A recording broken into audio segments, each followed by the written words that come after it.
Sí, buenas tardes, compañeros. Pues el día de hoy Buenas estamos noches. aquí a través únicamente de la plataforma de Zoom y pues, debido a los fuertes vientos que tenemos aquí en la ciudad de Chihuahua. Entonces, pues bueno, tenemos esta herramienta que nos ayuda para continuar con nuestras pláticas lunes a lunes y el día de hoy, pues dado que ya se acerca el aniversario luctuoso del asesinato de Emiliano Zapata, Héctor Iván pues nos va a platicar sobre estos hechos. Entonces, le voy aquí a leer la semblanza del compañero Héctor Iván Olivas González. Él es licenciado en Derecho por la Facultad de Derecho de la Universidad Autónoma de Chihuahua y es miembro fundador de este grupo de Historia del Parque de la Revolución, junto con el señor Alfonso Sotelo Domínguez, que es el líder inicial de este grupo desde el 2013. Activista a favor de la conservación del patrimonio histórico de Chihuahua. Héctor Iván es abogado postulante y bueno, pues todos sabemos que es un gran conocedor de la historia, sobre todo local, nacional, internacional, y pues, nos ha compartido infinidad de temas de varios asuntos, ¿no? Entonces, pues, le cedemos aquí los micrófonos a Héctor Iván para que nos platique sobre el asesinato de Emiliano Zapata. Voy a compartir la presentación que...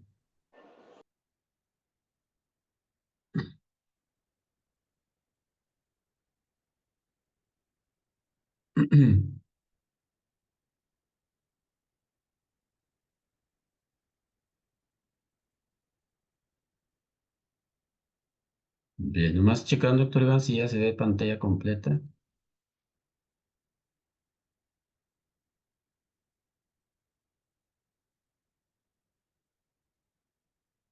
Me parece que sí.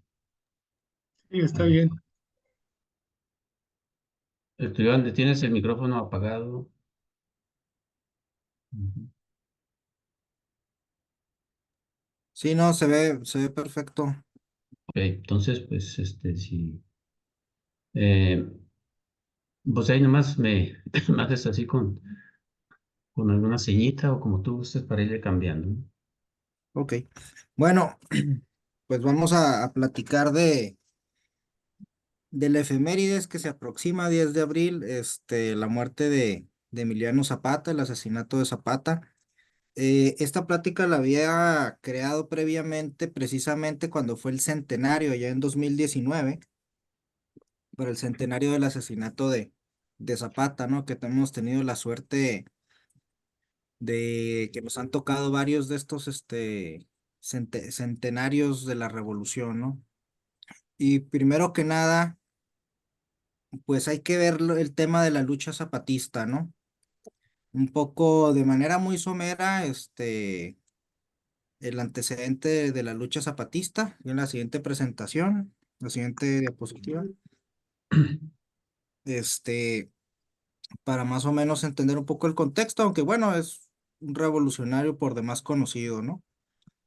Durante el Porfiriato, en el estado de Morelos se da un fenómeno de industrialización de las haciendas, las haciendas azucareras, que combinan lo que es la hacienda de la plantación y los ingenios, y esto genera una enorme bonanza económica al producirse azúcar para el mercado internacional.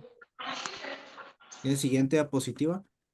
Eh, el mercado internacional empieza a tener una enorme demanda de azúcar y al crecer esta demanda ocurre una enorme expansión territorial de las haciendas, mismas que van ejerciendo más y más presión sobre los fondos legales de los pueblos, las propiedades comunales indígenas y las pequeñas propiedades rurales, ¿no? Siguiente, los gobiernos locales de Morelos fueron favoreciendo mediante medidas legislativas y procesos judiciales el despojo de las tierras a las comunidades, pueblos y pequeños propietarios, lo cual genera una lucha social y legal de resistencia Para 1909, los viejos líderes y representantes de los pueblos deciden traspasar su autoridad a un liderazgo más joven. Este liderazgo más joven va a recaer sobre Emiliano Zapata Salazar, quien nació en Anehuelco, Morelos, el 8 de agosto de 1979. Y Zapata, contrario a la imagen tradicional que se tiene, pertenecía a la clase media morelense. Es decir, era un pequeño propietario, dueño de un rancho, tenía ganado, conocía bien la zona por haber trabajado como arriero y comerciante, así que tenía muchos contactos sociales y muchas relaciones en el estado de Morelos, ¿no? Con diversos pobladores y bueno, tenía los suficientes medios como para costearse un buen caballo y finos y buenos trajes de charro, ¿no? Eh, Al estallar la Revolución Maderista en 1910, esta absorbe al movimiento agrario morelense. Si bien es cierto, es una fuerza más débil que los ejércitos norteños, los zapatistas logran amenazar el régimen de Díaz al tomar Cuautla. De hecho, lo logran tomar en una batalla en la que vencen a uno de los mejores regimientos de caballería del ejército federal, llamaban el Quinto de Oro, y contribuye a la caída de Díaz tanto como pudo contribuir la propia batalla de Ciudad Juárez, de aquí en Chihuahua, ¿verdad? Un poco opacada, ¿no? En la narrativa revolucionaria.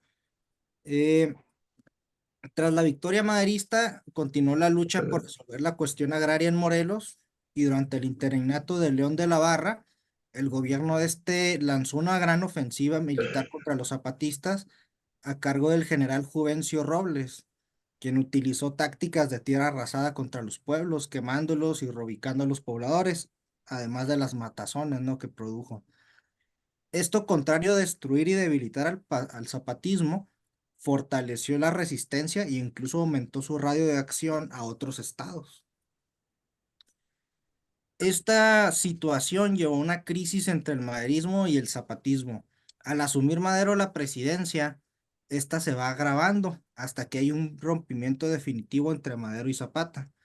El plan de Ayala desconoce a Madero, lo considera un traidor a la revolución, reconoce a Pascual Orozco como jefe máximo de la revolución y ordena este plan continuar la lucha armada hasta que se restituyan todas las tierras despojadas por los latifundios azucareros, se expropia una tercera parte de los mismos, ni siquiera el total, una tercera parte nada más. Y bueno, continúa una guerra de guerrillas contra el régimen de Madero. Cuando Madero es derrocado por el golpe de Victoriano Huerta de la escena trágica, pues esta lucha continúa, ¿no? Contra el propio Huerta. Como sabemos, el golpe militar, este, de Victoriano Huerta, pues generó que diversas facciones revolucionarias antiguas maderistas se unieran en su contra. Los grandes ejércitos norteños de Álvaro Obregón y Francisco Villa, el de Carranza un poco mejor, pero que finalmente él unifica todo el movimiento bajo el constitucionalismo, se lanzan en una ofensiva que tras grandes victorias derrotan al ejército federal. El zapatismo carecía de capacidad logística y militar que tenían las fuerzas norteñas. Se hizo fuerte en el sur y se expandió a otros estados, pero no logra tomar la Ciudad de México. Había una línea, digamos, contra las fuerzas federales, en la zona de Xochimilco. Cuando se firman los tratados de Teoloyucan, donde se rinde el ejército federal, pues las posiciones que tenía el Frente Suriano, las tropas federales fueron sustituidas por tropas constitucionalistas en todas esas líneas al sur de la Ciudad de México. Y naturalmente no tardó en emerger la tensión entre los zapatistas y los constitucionalistas a razón del conflicto agrario y de las reivindicaciones que pedía Zapata en el plan de Ayala, ¿no? Ahí podemos ver el radio de acción de los zapatistas, que no nada más está constreñido a Morelos, sino partes del Distrito Federal, del Estado de México, Puebla, Tlaxcala, e incluso del Estado de Guerrero tuvo fuerte influencia. Durante la Convención Revolucionaria de Aguascalientes, pues el zapatismo se alía con las fuerzas villistas pero pues nuevamente el zapatismo por sus limitaciones logísticas y militares, que era más que todo una lucha de guerrilla y de resistencia, pues no aporta gran cosa a la guerra entre la convención y los constitucionalistas. Y a pesar de haber ocupado conjuntamente la Ciudad de México con las tropas de Villa, pues las fuerzas zapatistas son incapaces de interrumpir las líneas de suministro constitucionalistas y de comunicación con Veracruz. Hay que recordar que Carranza estaba en Veracruz, Obregón en el centro del país, y todos los pertrechos militares, armamento, alimentos y demás a través de las líneas férreas se movían hacia el ejército de operaciones de Obregón, que se enfrenta a Villa en el Bajío. Sin embargo, mientras Villa combate a estas fuerzas, los zapatistas tienen cierta tranquilidad para instalar y consolidar, al menos Hola, temporalmente, su buenas tardes. sistema de gobierno en Morelos. Aplican el plan de Ayala y su propia ley agraria. Eh, Sin embargo, Villa es derrotado en las batallas del Bajío, Celaya, Trinidad, Santana del Conde, propio Aguascalientes, y se retira a Chihuahua ya reducido a una guerrilla. La Convención Revolucionaria tiene que huir a Morelos, donde es refugiada en territorio zapatista, y una vez hecho esto, los zapatistas se convierten en el objetivo principal de la campaña militar del constitucionalismo de Carranza. El general Pablo González es el encargado de combatirlos. Fue comisionado como jefe del Cuerpo de Ejército de Operaciones del Sur, cuya función era pacificar Morelos y eliminar a los zapatistas, ¿verdad?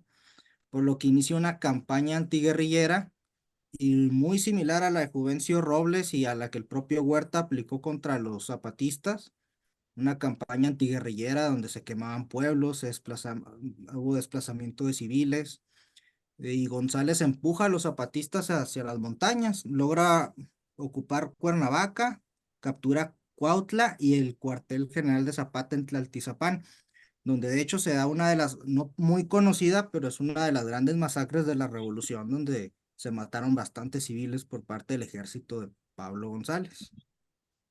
Se habla mucho de las de aquí, que de las de Villa y demás, pero esta es una de las más tremendas, y a los zapatistas les hicieron varias, ¿verdad? El efecto es aumentar la resistencia el efecto de hecho es aumentar la resistencia zapatista, porque y nuevamente el zapatismo tiene entre sus virtudes que a mayor virulencia y mayor crueldad y mayor destrucción por parte de sus enemigos, su resistencia es mucho mayor, los pueblos y los pobladores de Morelos apoyan con más fuerza al ejército libertador del sur. Entonces, Pablo González decide cambiar a tácticas menos violentas. Sin embargo, por su parte, los zapatistas también logran montar una contraofensiva y logran recuperar terreno y reconquistan lo que era el cuartel general de Zapata en Tlaltizapán. Ahora, paralelo a lo que es la ofensiva militar, eh, los carrancistas, bueno, el constitucionalismo también tiene su propia ofensiva de carácter político. Y esto consiste en que Carranza crea su propia legislación agraria, la ley de 1915, y posteriormente en el constituyente de 1917, pues viene el artículo 27 constitucional, que ya contiene varias de las demandas agrarias que inspiraron el zapatismo. Entonces, le van quitando bandera al movimiento de Zapata, independientemente de que la reforma agraria pues tardó bastante en llevarse a cabo, ni siquiera se lleva en el gobierno de Carranza y muy tímidamente los morelenses. En 1919 se abrió la carrera presidencial. Carranza estaba desesperado por pacificar el país. Además de los focos de resistencia zapatista, Carranza tenía a Villa en el norte, la guerrilla villista, tenían ciertas zonas de Michoacán con cierta facción de los chavistas. Estaba el tema de la Huasteca con Manuel Peláez, que estaba apoyado por las petroleras británicas. Oaxaca estaba de facto separado del territorio nacional con un gobierno llamado soberanismo oaxaqueño, que era similar en ideología al porfirismo tradicional. Y Chiapas pues era uno de esos territorios que la revolución no lograba controlar. Entonces, a Carranza le urgía para la carrera presidencial eliminar al problema zapatista, ¿no? Y no nada más por la cuestión política, militar en sí, sino porque el zapatismo era un reto de carácter ideológico, era una posición ideológica en el seno de la propia revolución, lo suficientemente, pues, popular y conocida, ¿no? A pesar de que no tiene el alcance militar, por ejemplo, de los grandes ejércitos norteños, la parte política e ideológica del zapatismo es algo que marca mucho la revolución, ¿no? ¿Cuál es la táctica que consideran finalmente los constitucionalistas para eliminar a Carranza? Pues el asesinato. Y esto ocurre de una manera muy interesante. A mediados de 1919, Pablo González ordena a su mejor oficial de caballería en ese momento, Jesús Guajardo, ir a combatir a los zapatistas. ¿Qué es lo que ocurre? Lo encuentra embriagándose en una cantina, por lo cual lo manda a arrestar. Tiene un problema, Guajardo con la autoridad, y tiene un problema fuerte con González, precisamente por andar de ebrio, ¿no? ¿Qué es lo que ocurre? Se sabe o se hace público que hay un desacuerdo entre González y Jesús Guajardo. Zapata se da cuenta del incidente y envió una carta a Guajardo el 21 de marzo de 1919. En esa carta, Zapata invita a Guajardo a unirse a él. Le menciona, ha llegado de mi conocimiento que por causas que ignoro ha tenido usted con Pablo González algunas dificultades en las que ha sido usted amenazado sin tener causa justa. Esto y la convicción serena y firme que tengo del próximo triunfo de las armas revolucionarias me alientan para dirigirle la presente, haciéndole formal y franca invitación para que si usted haya voluntad suficiente, se una a nuestras tropas. Hay que tener detalle muy importante, Zapata es el que realmente busca a Guajardo, no al revés, y el que hasta cierto punto se pudiera decir que metió la pata. Eh, Siguiente, y al enviar esta carta, ocurre una pequeña situación. Pablo González intercepta la correspondencia de Jesús Guajardo. Siguiente. De inmediato le consulta a Carranza y lleva a Guajardo a su presencia, acusándolo de ser un traidor y estar cooperando con Zapata. Guajardo, pues obviamente sabe que tiene de dos, o sea, o cuadrarse a González o terminar fusilado. Entonces, Guajardo para salvar su vida, pues se somete a González. González tiene la idea de que le envíe otra carta a él, que le conteste a Zapata, este, aceptando la invitación a unirse a sus fuerzas. Entonces, el 30 de marzo, Guajardo envía la carta poniéndose a las órdenes de Zapata y aceptando unírsele. El 1 de abril, Zapata nuevamente lee la carta y le contesta a Guajardo y hace un trato con él. Había varios guerrilleros zapatistas se habían amnistiado o se habían unido al bando constitucionalista, al bando de Carranza. Entonces, uno de ellos, llamado Victoriano Bárcenas, pues era considerado traidor por los zapatistas. Entonces Zapata, para probar la lealtad de Guajardo, le ordena atacar a ese zapatista, ahora aliado de Carranza. Este zapatista tiene, o ahora carrancista, tiene bajo su control el pueblo de Jonacatepec, ahí en Morelos. Entonces, siguiente, el 9 de abril, Guajardo ataca Jonacatepec, captura y fusila a Bárcenas. Entonces vamos a partir de la idea de la operación para matar a Zapata por parte de los constitucionalistas, digamos que es una operación de inteligencia bastante que ocurra por casualidad, pues contempla sacrificar a un nuevo aliado que fue Bárcenas, a quien matan y a sus tropas para llegar a Zapata, ¿verdad? Así la frialdad propia, ¿no? De Carranza y González, ¿no? En la estación Pastor, Zapata y Guajardo se reúnen una vez ocurrido esto y avanzan juntos a Tepalcingo Morelos. Guajardo se queda en la hacienda de Chinameca, pero Zapata se queda acampando en las montañas. No termina de confiar en Guajardo, ¿no? El 10 de abril a las 8:30 de la mañana, Zapata nuevamente baja a la hacienda y se reúne con Guajardo con la finalidad de recibir pertrechos por parte de este. Pero existen informes de que hay tropas federales rodeando y patrullando la zona, así que Zapata decide llevarse a sus tropas y patrullar a sí mismo la zona y checar dónde están los federales. Digo, los federales, los constitucionalistas, más bien sería el término correcto, aunque para los zapatistas son los nuevos federales, ¿no? A la 1:30 de la tarde, Zapata regresó a Chinameca, este, y Guajardo lo invita a pasar a la hacienda a comer. Siguiente. Zapata acepta la invitación y a las 2:10 de la tarde entra a la hacienda con una escolta de 100 hombres, según el parte militar de Guajardo. Según el parte del mayor zapatista Salvador Reyes Áviles, Zapata entró nada más con 10 hombres, a cuál le iremos a creer, ¿verdad? Siempre los partes se exageran mucho, es muy probable que esté exagerado el parte de Guajardo, ¿no? Pero es difícil también que haya entrado con tan poquita gente Zapata. La entrada de la hacienda tiene un dindel, que es el que sale en la fotografía, donde actualmente hay una estatua de Zapata, en el sitio exacto donde Zapata cae abatido.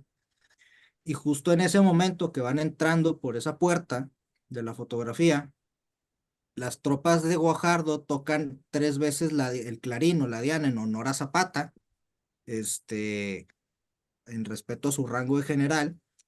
Y a unos dicen que al segundo toque y otros que al tercer toque inician las descargas a quemarropa contra el caudillo del sur. Siguiente. Sin dar tiempo a contestar el fuego, alrededor de 1,000 soldados de Guajardo dispararon contra la escolta de Zapata. Zapata fue impactado de inmediato, cayendo muerto de su caballo junto a los generales Seferino Ortega, Gil Muñoz, el general Palacio, Castrejón, el general Bastida y, según los partes de Guajardo, otros 30 elementos zapatistas mueren en esta acción. Los supervivientes de la escolta o de las tropas que estaban afuera de Chinameca, pues no tienen ni siquiera tiempo de recoger el cadáver de Zapata. Son de Guajardo, por lo que tuvieron que retirarse. A las 4 de la tarde, Guajardo se retira rumbo a Cuautla, llevando consigo el cadáver de Zapata para mostrárselo a Pablo González. Llega a las 9:10 de la noche a Cuautla. Siguiente. De inmediato ordena a Pablo González que se exhiba el cadáver de Zapata frente al ayuntamiento de Cuautla y se ordena filmar el funeral. De hecho, el filme es uno de los grandes testimonios de la Revolución Mexicana, este, de esos primeros grandes documentales, ¿no? Y en este caso el funeral de Zapata, ¿no?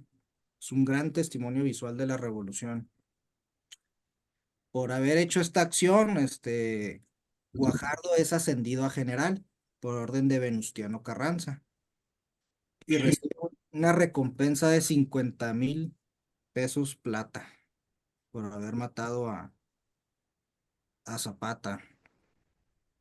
Y bueno, el parte de operaciones de Guajardo, pues va relatando los días previos de cómo fue tendiéndose la trampa a Zapata, viene la hora a la que se entrega el cadáver, todos esos detalles, ¿no? Eh, Menciona, día 10 acampado con mi fuerza 3 kilómetros antes de llegar a la mencionada hacienda, procuré organizarme para entrar a esta a las 6:30 de la mañana quedando toda mi tropa acuartelada, y a las 8 m Zapata con sus fuerzas, compuestas aproximadamente 400 hombres, entraron a este punto, comunicándome que fuerzas constitucionalistas en número de 3000 avanzaban con objeto de atacarnos, y a la vez daba órdenes a otras fuerzas para que él saliera a combatirlas, dándome órdenes a mí para que permaneciera en mi lugar, posesionándose Emiliano con su escolta de una piedra encimada para repeler el ataque. A partir de esa hora llegaron los llamados generales Castrejón, Seferino Ortega, Lucio Bastida, Gil Muñoz y Jesús Capistrán, llevando consigo un número de fuerzas aproximada de 2500 hombres. A la 1:30 p.m. me encontraba en la hacienda con Castrejón, Palacios, Bastida y otro general cuyo nombre no recuerdo, el cual salió a llamar a Emiliano Zapata, llegando el capitán Salgado en ese momento a las 2 de la tarde. Zapata venía acompañado de 100 hombres para entrar a la hacienda, estando preparada de antemano la Espérame, guardia para que a la entrada hiciera honores, y a la vez la orden para que a la segunda llamada de honor hicieran fuego sobre el cabecilla. Según el parte de Guajardo, fue al tercer toque.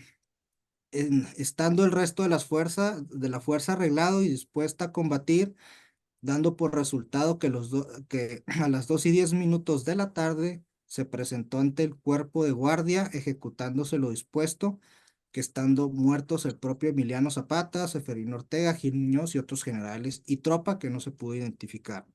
Habiéndose hecho estas bajas entre muertos y heridos, en número aproximado de 30 hombres, en los mismos momentos yo en persona hacía fuego a Palacios, Castrejón y Bastida, quedando muertos en el acto. A la vez hago constar que el ciudadano capitán primero Salgado, que había permanecido a mi lado, salió en ese preciso momento de las descargas, regresando instantes después.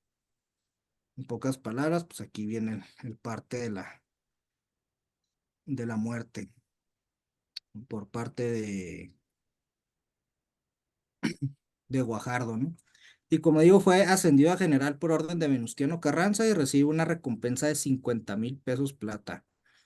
Sin embargo, bueno, la historia de Guajardo no termina nada bien. Al final se levanta en armas contra el gobierno de Adolfo de la Huerta en julio de 1920, y siendo rápidamente derrotado y aprehendido en Monterrey. Fue fusilado el 17 de julio de 1920. Esto es unos 2 meses después de que Carranza había sido asesinado en Tlaxcalantongo, Puebla. Eh, Siguiente, la prensa carrancista festeja la muerte de Zapata. Ahí estaba un periódico conocido por todos nosotros, el Excelsior. Murió Emiliano Zapata, el zapatismo ha muerto. El sanguinario cabecilla cayó en un ardid hábilmente preparado por el general Pablo González. Contrario a lo que muchas veces pensamos, el zapatismo no murió con la muerte de Zapata. De hecho, se integra fuertemente en la etapa posterior de la revolución. Eh, la prensa que favorecía a Obregón, hay que recordar que ya está la competencia de Obregón contra Carranza y su sucesor Bonillas. Al principio habla con cautela y menciona con cierta tristeza, ¿no?, la muerte de Zapata, habla de las causas sociales que llevaron a la existencia del movimiento zapatista, y posteriormente empieza a atacar vilurentamente a Pablo González, señalando que las tácticas que utilizó para asesinar a Zapata eran cobardes y eran traición. Pablo González también quería la silla presidencial, entonces Obregón pues lo empieza ya la gente de Obregón lo empieza a atacar. Hay un detalle muy importante, esto ya viene también en el libro de Womack, en varias, documentado que Obregón, el obregonismo ya en esta carrera presidencial, ya estaba en pláticas con el zapatismo cuando ocurre el asesinato. Los zapatistas, de hecho, solo tenían que esperar a que las circunstancias se volvieran contra Carranza, como en efecto ocurrió en 1920. Entonces, Zapata sí estaba interesado en unirse a Álvaro Obregón. Siguiente.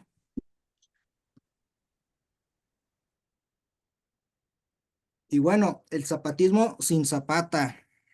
Eh, el zapatismo, tras la muerte de Zapata, quedan dos líderes muy importantes de esa segunda fila, digamos, de los grandes líderes de la revolución que no solemos estudiar mucho.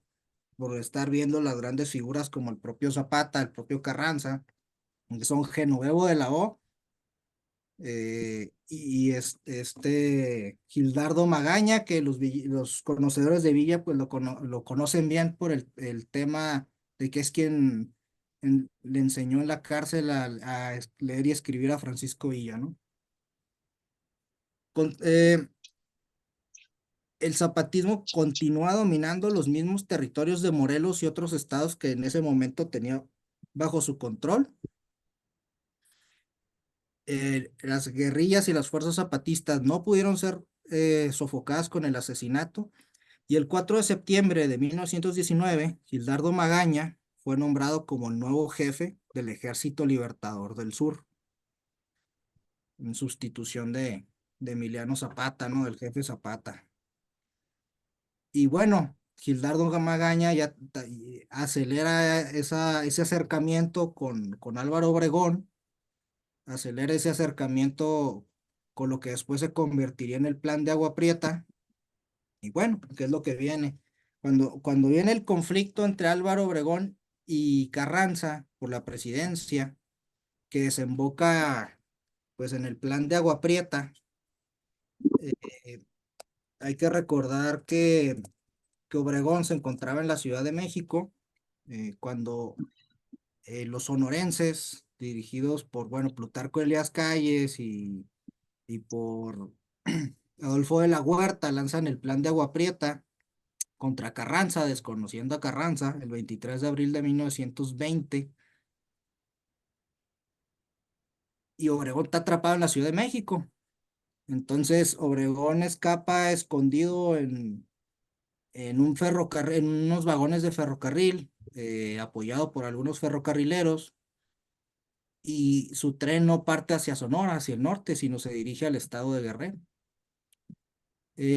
Cuando Carranza denota que Obregón puede ser un riesgo, lo hace comparecer ante un consejo de guerra cuando está ahí en campaña contra Bonillas, que es el candidato de Carranza.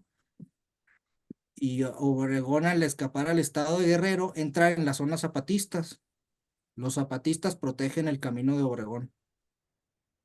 Y el general zapatista Genovevo de la O, de inmediato en Chilpancingo, se une a Obregón. Gildardo Magaña reconoce el plan de Agua Prieta a cambio de que este aplique el plan de Ayala en Morelos. Cuando viene ya la desbandada, que Carranza huye a Puebla y rumbo a Veracruz, terminando muerto en Tlaxcalantongo, Obregón, junto con Gildardo Magaña y junto con Genovevo de la O, los líderes zapatistas, entra triunfante a la Ciudad de México. Los zapatistas, junto con Obregón, entran a la Ciudad de México. Los sonorenses, a diferencia de los carrancistas, que pues hay que recordar que con el constituyente del 17, la facción radical, que era la obregonista, es la que propone el artículo 27 constitucional, el tema agrario. Estos, a diferencia de los carrancistas y de Madero, apoyaron de inmediato el tema de la reforma agraria. Entonces, la gobernatura del estado de Morelos incluso llegó a estar varios años a cargo de los zapatistas. Todavía una buena parte del gobierno de Obregón.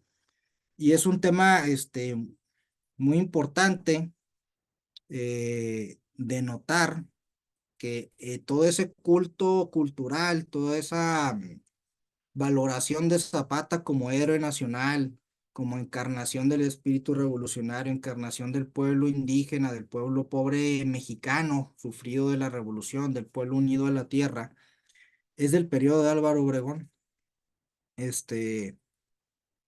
La imagen del revolucionario del sur, mártir que fertiliza los campos. Siguiente. Ese era en la última diapositiva.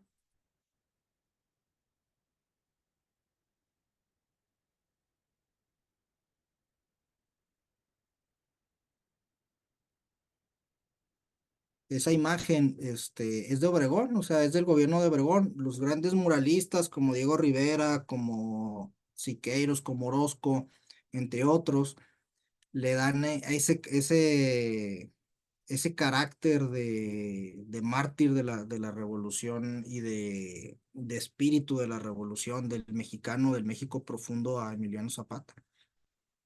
Aunque bueno, Zapata es un clase mediero, ¿no? Que está luchando también por su propia propiedad, ¿no? O sea, lo más, que es un derecho elemental o humano, ¿no?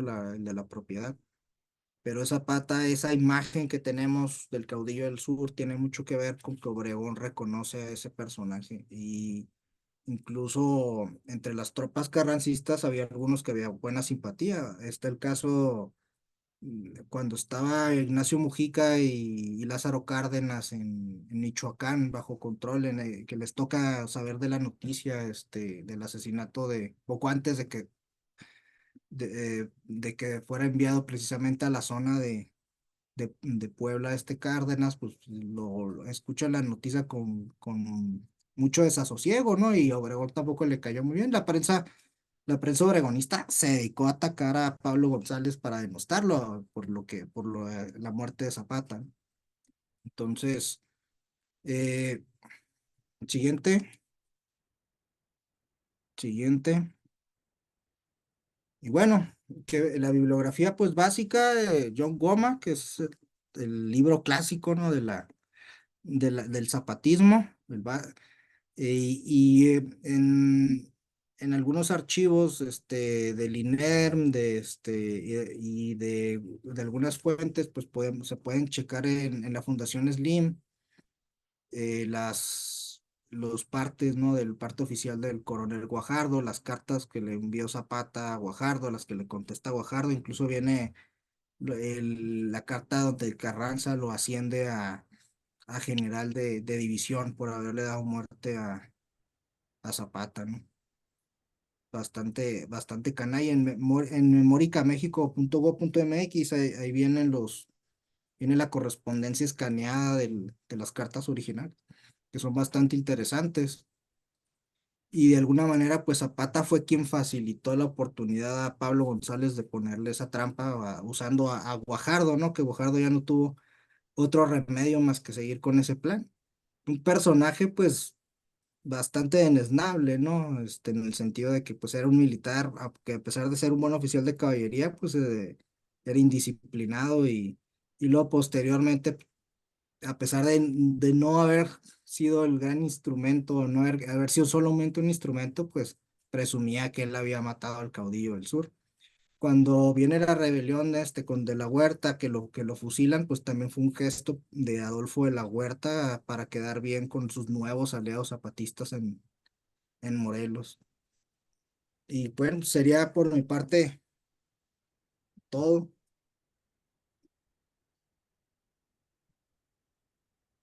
Bien, vamos a, me está llegando por aquí bueno, se iba a conectar Edgar Castro Zapata, bisnieto de Emiliano Zapata, pero no le fue posible.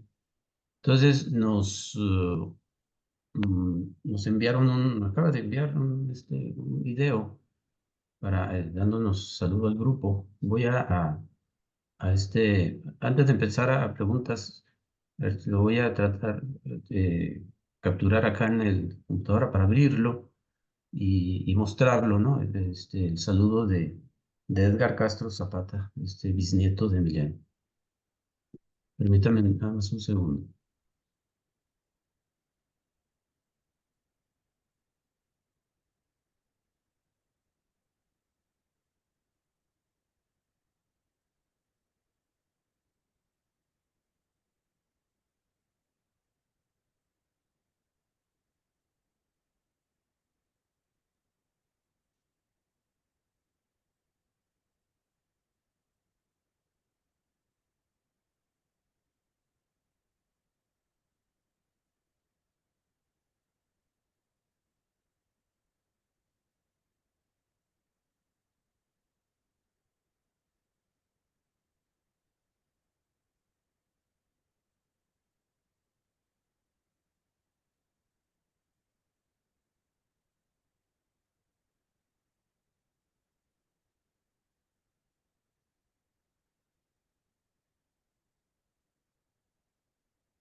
A ver, vamos, creo que está bajo el volumen, pero vamos a ver si se escucha.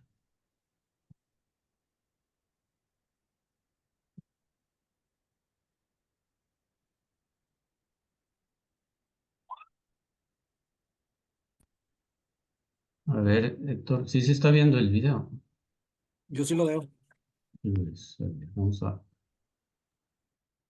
él es, como les decía, Edgar Castro de Zapata.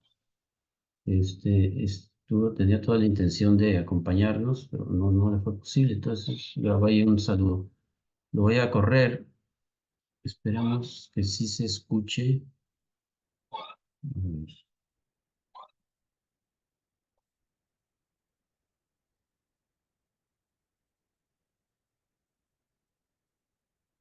A ver, no se pudo abrir, ¿no? Va.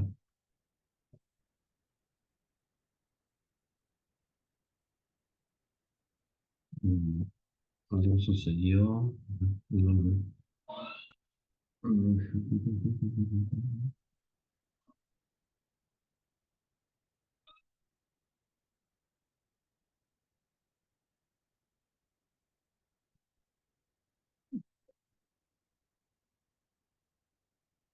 Va, porque algo está pasando aquí que creo que no permite que se vea. A ver, vamos a volver a intentarlo, si no, pues A lo mejor es el formato del video, ¿no? Que no lo agarra. no, yo sí lo veo, aquí lo estoy viendo en la laptop, pero ya al momento de compartirlo en el Zoom, algo está pasando, que, que que ya no permite, pues,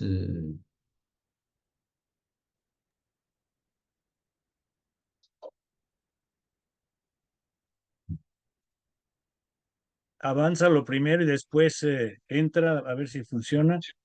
sí, ya lo avancé, Ricardo, a ver, ojalá. Ellos sí lo están viendo, ¿verdad? Me dicen, nomás están viendo Se la ve, imagen. sí, sí. Se ve la imagen, pero no se escucha. Se ve el video, pero no entra, no se está reproduciendo. Voy ahí a reproducirlo ya avanzadito. A ver. Presidente de la Fundación Zapata y los Herederos de la Revolución.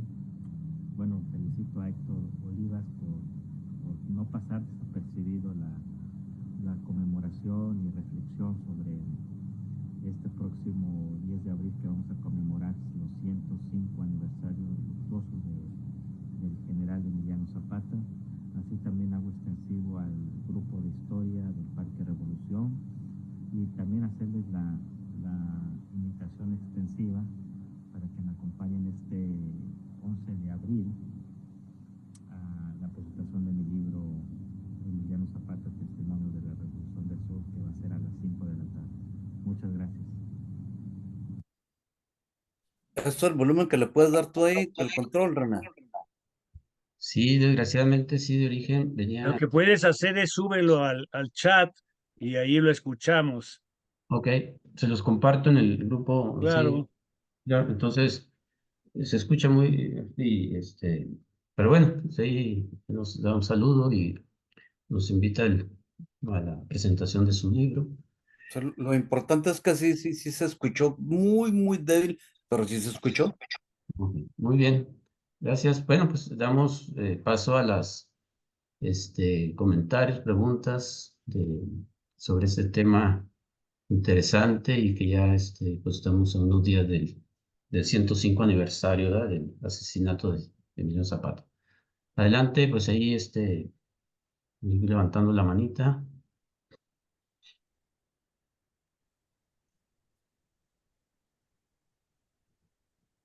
Muy bien, pues parece que no hay, o no veo que alguien. Bueno, pues yo, ok, Jaime, adelante.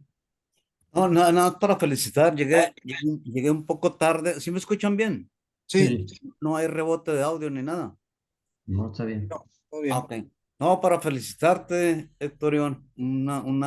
Pues una gran investigación. Muy interesante, mucho, mucho lógicamente que yo desconocía de Emiliano Zapata. Muchas gracias, gracias por compartir esta información, todo lo que investigaste, muchas gracias. Muchas felicidades, Héctor. Muy bien. Gracias. Hay un tema un tanto irónico, no sé si recuerdan los que les tocó la plática de los arenistas. Eh, en su momento, Domingo Arenas, uno de los líderes agrarios de Morelos, muere de una manera muy similar a Zapata, este, pero la trampa fue tendida por los zapatistas. Eh, Domingo Arena estaba buscando que Zapata se uniese a Carranza, porque él había reconocido a Carranza. Dos caudillos zapatistas, Fortino Yaquica y el mencionado Gildardo Magaña, buscaron una entrevista con Domingo Arenas para tratar de negociar un acuerdo. Igual se juntaron como en una barranca, fue el 30 de agosto de 1917, cerca de una hacienda, la de Huexcococan, eh, y habían ambas fuerzas posicionado tropas alrededor. Alrededor de la 1 de la tarde, Arenas, Magaña y Yagaquica se sentaron a dialogar ahí sentados en una piedra. Arenas les ofreció que se unificaran con Carranza y los zapatistas le dijeron que le propusieron otra reunión para decirle qué pensaba Zapata. Cuando se despiden Domingo Arenas de mano de Gildardo Magaña, la retuvo y sacó un cuchillo y se lo clavó en el estómago. Los zapatistas dispararon contra los arenistas y Magaña logró acertarle otras puñaladas a Arenas y sus 6 acompañantes resultaron muertos. Este, Curiosamente, ellos usaron esa táctica en 1917 o en una negociación o un movimiento de alianza, pues le mataron a un rival político de ellos, o un rival militar que era Domingo Arenas, y a Zapata le pasa lo mismo. Esta vez tendida la trampa por los carrancistas directamente, ¿verdad? Muy bien. Tenemos a Ricardo Pels. Adelante, Ricardo. Sí, gracias, gracias. Pues muy bien, Héctor, la verdad que muy breve, muy sintética, pero muy vasta. Y me gusta esto que mencionabas, me trajiste a la mente.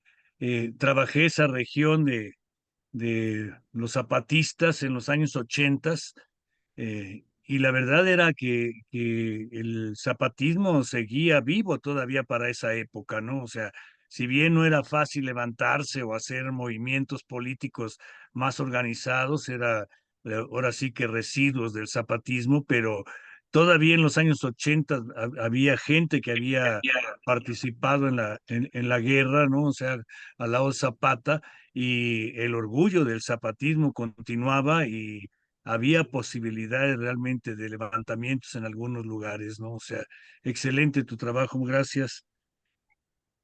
Pues hay bueno, el zapatismo se ha buscado replicar, ¿no? Incluso tiene una influencia, yo en mi caso, que soy pues, generación 81 y mi adolescencia inicia en los 90, pues el ZLN, ¿no? Que intenta reivindicar eso. Pero me viene a la mente el tema de Rubén Jaramillo, ¿no? Que venía ya de una línea realmente directa del zapatismo, que es asesinado también en su momento, por el gobierno, un tema pues que merece requiere su propia plática. No sé si creo que alguien lo presentó alguna vez, pero ese personaje pues viene de ese zapatismo. Y bueno, es un personaje global, ¿no? Igual que Francisco Villa, de esa popularidad. Entonces, bueno, es natural que yo creo que si aquí hay cuestiones del villismo, ¿no?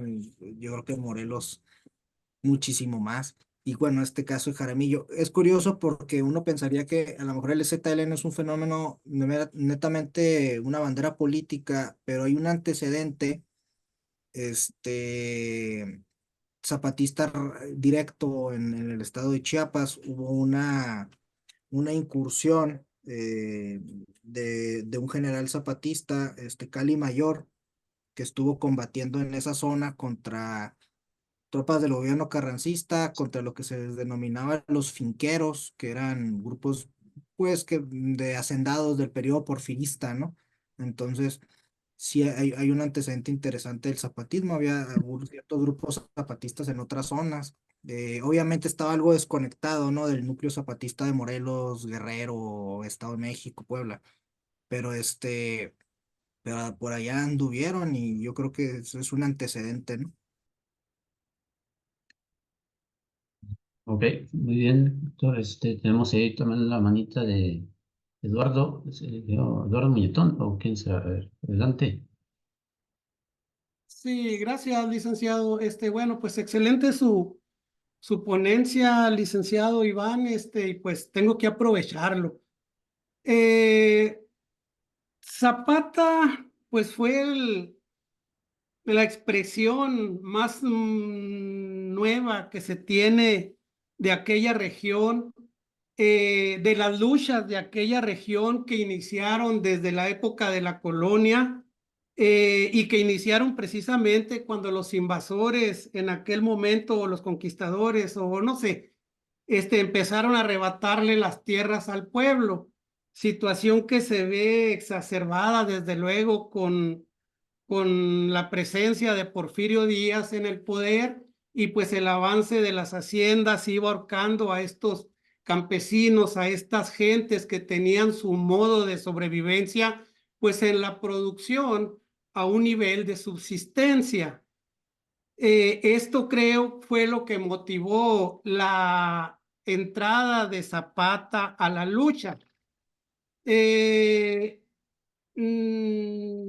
Desde mi punto de vista, me pregunto yo, entonces, el interés de Zapata, desde luego que sin lugar a dudas fue el interés de todo el pueblo de México en aquellos momentos eminentemente agrícola, podríamos decir que ese interés contrastó de alguna manera con los intereses de la revolución, que realmente estaba luchando por la producción empresarial, por una producción diferente. Desde luego, repito, separando los intereses del pueblo que movió esa revolución a los intereses de quienes la condujeron.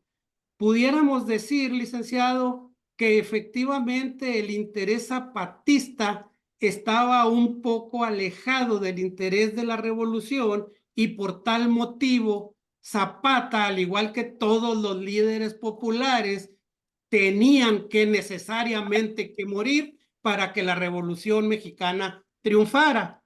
¿Pudiéramos decir esto, licenciado? Gracias. Bueno, aquí hay muchas, es una pregunta con muchas aristas y requiere muchas aristas la respuesta. Bueno, es un tema, la relación, por ejemplo, de Zapata con el mundo indígena. Zapata no es indígena, es mestizo, pero está muy unido a ese mundo indígena. Incluso hay unos manifiestos de Zapata que son expedidos en náhuatl. Este, y está esa raíz indígena, ¿no? La propiedad originaria de esta tierra, de los pueblos originarios, y hay comunidades indígenas en Morelos que son tierra comunal. Pero el tema con los españoles, que si bien es cierto son los primeros que invaden y quitan, aunque bueno, podríamos decir que los primeros que invaden y quitan son los mexicas, y así nos podemos ir, pero los españoles tienen un detalle interesante, que expiden títulos de propiedad tanto comunal como propiedad individual a pueblos indígenas. Entonces, el tema con el zapatismo es que es muy legalista, ¿eh? Es uno de los movimientos revolucionarios más legalistas. Va cargando Zapata en un principio, cuando es nombrado representante, todavía cuando no estalla la revolución de estos pueblos, y trae su legajo, su archivo, con los títulos expedidos por la colonia, por la corona española, de todas esas tierras comunales y todas esas tierras individuales y esas pequeñas propiedades. Y el liberalismo mexicano, vamos a empezar con la ley de desamortización de los bienes eclesiásticos y de las corporaciones que iban incluidas las comunidades indígenas, por ejemplo. va desconociendo esos títulos. Pero más grave todavía porque tanto Juárez como Lerdo no entran de manera agresiva, realmente no despojan, aunque sí genera ese liberalismo, ese terreno jurídico. Vienen las leyes de lotes baldíos de Porfirio Díaz y ahí es donde empiezan las haciendas a quitar y a desconocer títulos que no son, según ellos, justos, desconociendo los de la corona. Entonces Zapata carga ese legado tanto curiosamente español como el legado de las grandes, como de los pueblos originarios, ¿no? ¿Qué es lo que el zapatismo busca? El zapatismo no está buscando ni la colectivización de la tierra, ni ningún rollo de ese tipo del socialismo que ya hay, ni del anarquismo magonista siquiera. Estamos hablando de restitución de tierras a sus propietarios. Si queremos ver desde un punto de vista del liberalismo clásico, pues es el derecho a la propiedad. Zapata combate el despojo, no nada, primeramente un tipo de propiedad pública que es el fundo legal de los pueblos, que había sido eliminado prácticamente, incluso pueblos eliminados por la expansión de las haciendas que están buscando más terreno para la demanda azucarera global. Luego está la comunidad, que es la comunidad de ejido, ¿no? Como ahora lo entendemos, de esos pueblos originarios, que es propiedad comunal que fue desconocida por el gobierno porfirista, que es, digamos, eso es un derecho colectivo. Y la pequeña propiedad, los ranchitos individuales, que tenían. Él entra en esa situación. O sea, él es alguien que también está luchando por su interés, por su derecho propio a la propiedad, ¿eh?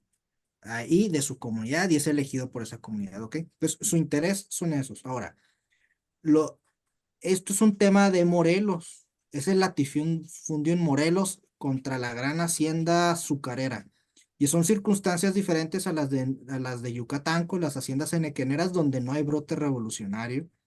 Y es un tema muy diferente a este norte de nosotros, a Sonora y a Chihuahua y Coahuila, que son los grandes núcleos, donde hay grandes haciendas, pero no hay los grandes despojos, sino que más bien tienes un montón de gente que trabaja para el hacendado, o a veces subpagada, a veces bien pagada, pero que no tiene nada, que vive desarraigada.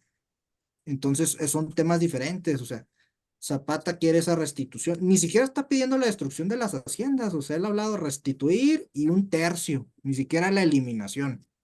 Incluso algunos ejidos los pone a trabajar y no destruye las haciendas, o sea, no llegan ni reparten las haciendas en la revolución de los enemigos de la revolución. Y en Chihuahua en particular, por ejemplo, los villistas y también en Sonora ponen un administrador revolucionario en las haciendas. O sea, lo que se habla es limitar, ¿no? Pero pues, con la reacción, digamos, porfiriana y huertista, pues no se podía ir a medias tintas al final, que es lo que terminó pasando. Entonces, ahora, dentro del bando constitucionalista hay dos grupos muy claros, Carranza y Obregón. Entonces, cuando vemos las discusiones del constituyente, Carranza sí está más cerca de los hacendados, de conservar ese latifundio. Las ideas radicales de inspiración magonista, los socialistas, los comunistas que ya andan por ahí, las corrientes más fuertes de ese tipo están del lado en el bando obregonista y en el constituyente se le llama la facción radical. El 27 no le gusta a Carranza.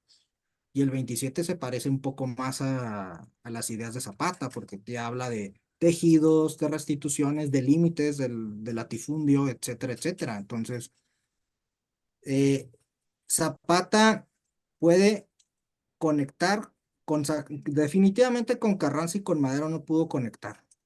Eso está más que visto. Madero a lo mejor sí por la vía legal hubiera dicho algunas concesiones, pero simplemente quería pacificar a Madero, digo, a Zapata, que entregara las armas y el proceso democrático dictaría si hubiera cambios en la propiedad de la tierra. Difícilmente iba a suceder si estaba confraternizando de esa manera con los porfiristas, ¿no? Carranza es totalmente adverso a todo aquello que no controla.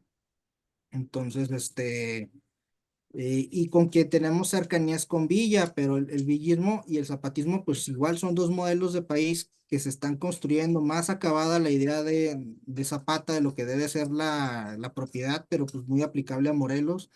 Villa pensaba en las comunas o en las famosas colonias militares, ¿no? Del norte y no exactamente en las comunidades indígenas como Zapata, o sea, son modelos diferentes. La convención pues nunca nos arroja totalmente un modelo. Hay quien se habló del parlamentarismo en la convención revolucionaria. Y luego al final de la revolución, curiosamente, los radicales obregonistas son los que sí se terminan acercando más al final a los zapatistas, les entregan el gobierno de Morelos por buen rato. Obregón no logra realmente o no llega a hacer la gran reforma agraria, hay algunos movimientos, es hasta Cárdenas, realmente. Entonces, cada facción revolucionaria no nada más tiene una cuestión de lo que es la revolución, sino viene arrastrando un bagaje regional, de una cultura regional. Pues una cosa es la revolución de Sonora, otra es la de Coahuila, y otra es la de Carranza y Madero, que son ellos, entre ellos diferentes, a pesar de venir del mismo sitio.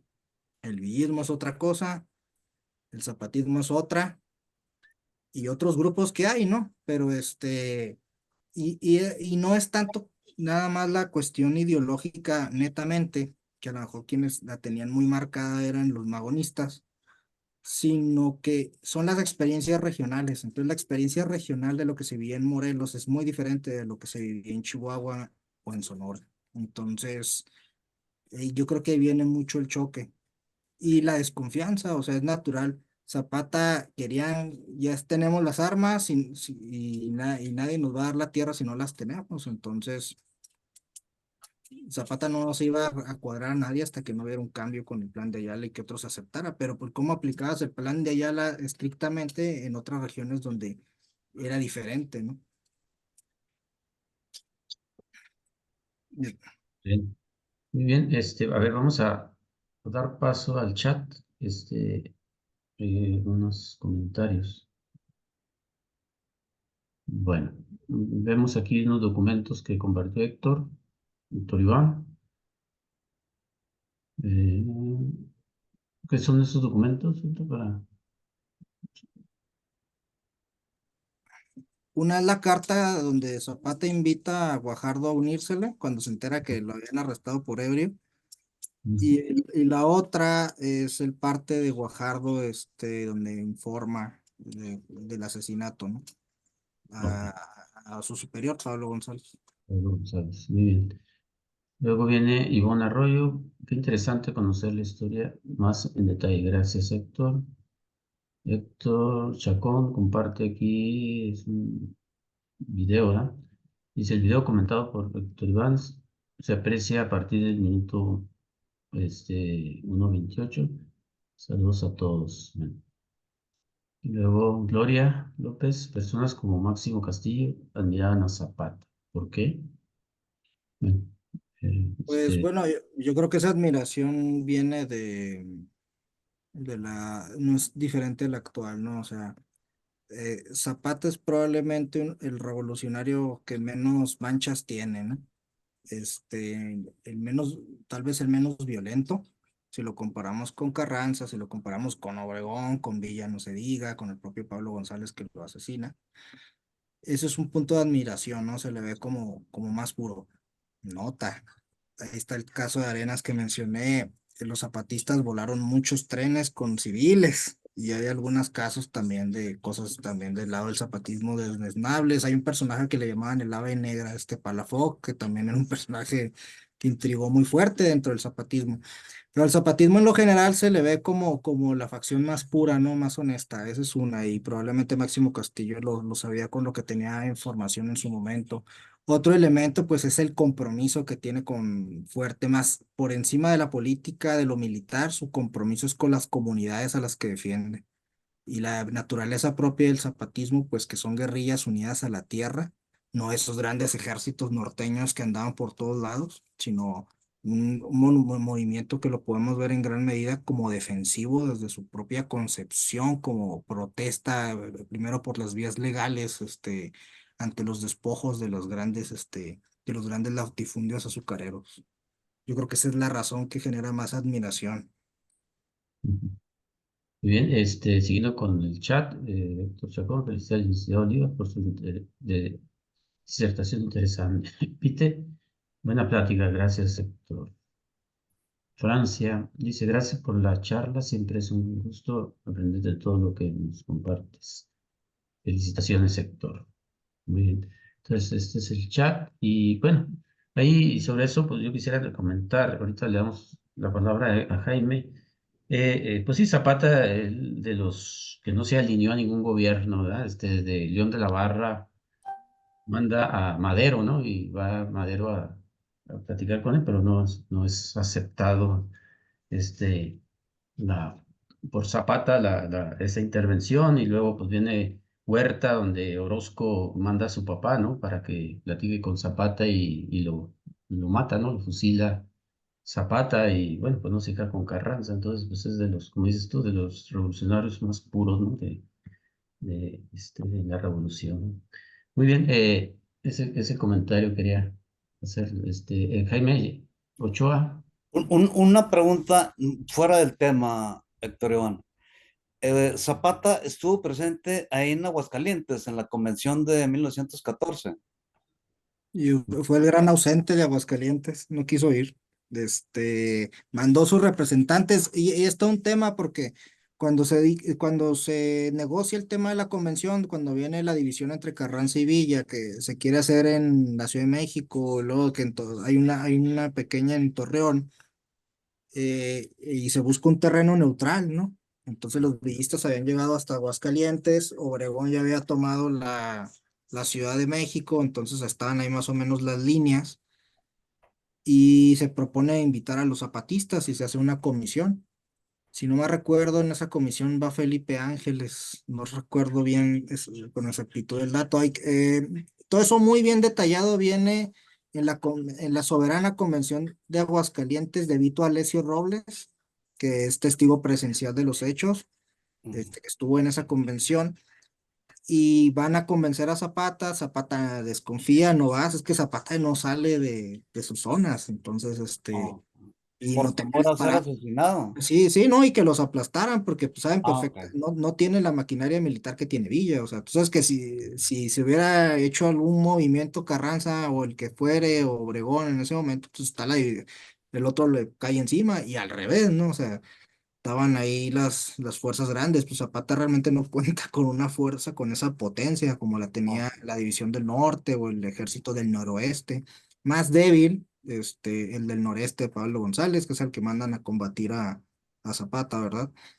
Y manda una comisión. Zapata no acude. Conoce a Villa precisamente en Xochimilco cuando viene lo del pacto de Xochimilco y luego ya desfilan juntos al interior de la ciudad cuando ahí por Madero, ¿no? Y la famosa foto ahí en la silla, pero Zapata no había salido. El radio de acción real de los zapatistas llega al Distrito Federal, pero a Milpa Alta y Xochimilco, a esas zonas. Hay un lugar, no sé si lo reconozcan, hay una estación del metro de la línea naranja, que es la última, si no más recuerdo, que se llama Barranca del Muerto.